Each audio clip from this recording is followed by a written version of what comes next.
I am delighted that President Erdogan has finally allowed Finland to join NATO. This is something that should have happened a few months ago. Whatever the problem with the book-burning nonsense going on in Sweden, that should be utterly condemned, but it shouldn't have stopped the importance of NATO taking in Finland on Finland's wishes.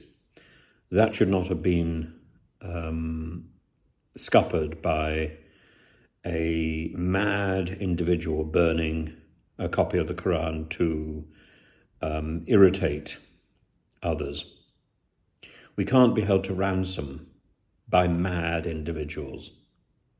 And that brings me on to the other issue, which I think is something we should consider before we go to bed this evening. And that is the far right in Austria, who are protesting against a video link with President Zelensky, who wants to address, or has been invited to address, the Austrian Parliament. And this will happen on Thursday morning. Austria will be one of the last countries, other than Bulgaria and Hungary, to receive an address from Ukraine's president. And I think it's quite important. I don't agree, of course, absolutely, I don't agree with the stance of the far-right campaigners who say that Austria's neutrality on this area should rule out any address. First of all, I don't think it's possible to have neutrality when it comes to the Ukraine crisis. We can decide not to do anything. That's a different matter. But we shouldn't dodge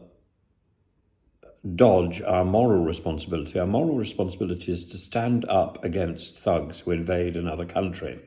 Now, you can turn around and say, well, what happened in your own backyard? Didn't you do the same thing yourself, or didn't people in the West do the same thing earlier? That may well be true, but we learn from our mistakes. There is an absolute, and that absolute is something that we should stick to. We can't turn around and say, well, I don't want to comment on this. We have to comment on this. We can say, I don't agree with it. We can say there is no invasion, in which case we're in an entirely different territory. So if we accept that President Putin invaded a sovereign country that had relied on Russia to protect it, this is the issue. A country which relied on Russia to protect it was invaded by that same state that not only withdrew its protection, but then invaded the country. And this is what makes the Russian invasion, this is what makes Putin's invasion so pernicious. It's a betrayal as well as an invasion.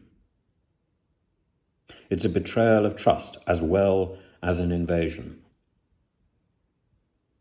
And I think that probably puts it in an almost unique position.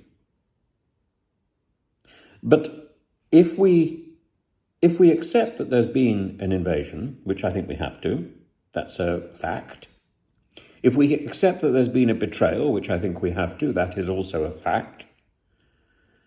We don't necessarily need to then take the next step and offer help either with sanctions or with military weapons, or indeed to take in refugees. Those are secondary issues.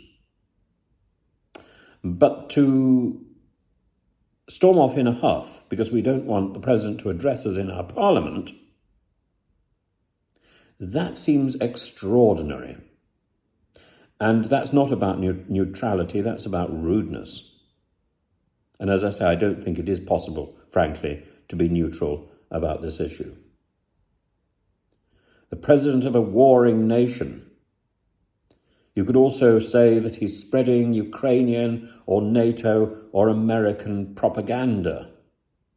Well, There's enough propaganda going on.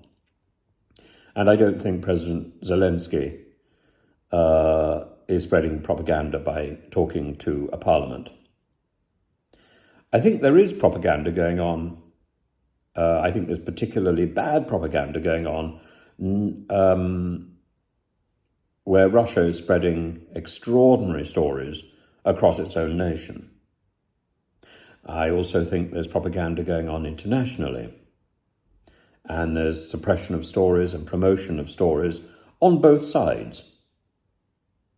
But none of this eclipses the fact that Russia invaded a sovereign country that it had promised to protect. And I think the world should protest against such an action. The form of that protest is an entirely different matter. Personally, I don't think sanctions was the way forward. Personally, equally, I think a lot can be done before one commits to war. I think negotiations are an excellent way forward, and I think we should always leave the window for negotiations open. I think our approach in closing that window, in closing that door, I'm using so many metaphors, I might as well build a house. I think that was mistaken. I think it's perfectly possible to decry somebody's behaviour and at the same time invite them round to talk. I would see no harm in telling Putin that I think that he is flirting with evil, that I think he's done something deeply wrong, that I think he is behaving in a venomous way, and at the same time ask him round for tea to discuss the future and what ways he can consider backing off, what we can do to allow that to happen.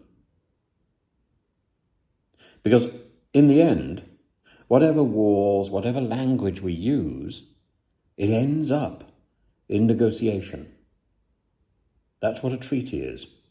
A treaty is simply a negotiated end to a conflict. It ends in negotiation. And when somebody has done something deeply wrong, there can be no ifs and buts about where that end will be. It may be tomorrow. It may be next week. It may be in a year's time or 10 years' time, but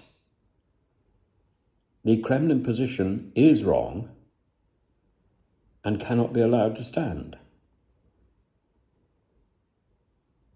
But at the same time, we must do everything we can to avoid an expanded conflict and to bring this conflict to as speedy resolution as we possibly can. That is our goal. That should be the aim of every sane individual with power in this world. Everyone. That should not be the aim simply of the Ukrainian president. That should be the aim of every president, every king, every queen, every person, every prime minister, everybody in control in this world. It is in all our interests to stop this conflict with dignity. And part of that, I think, is to get the message across to the wider Russian public that this war is deeply wrong, deeply, deeply wrong, and that the seizing of territory is wrong, and that a country who has sought and assumed your protection cannot be invaded by you. Ukraine was given the protection of Russia. Russia cannot invade Ukraine. Full stop.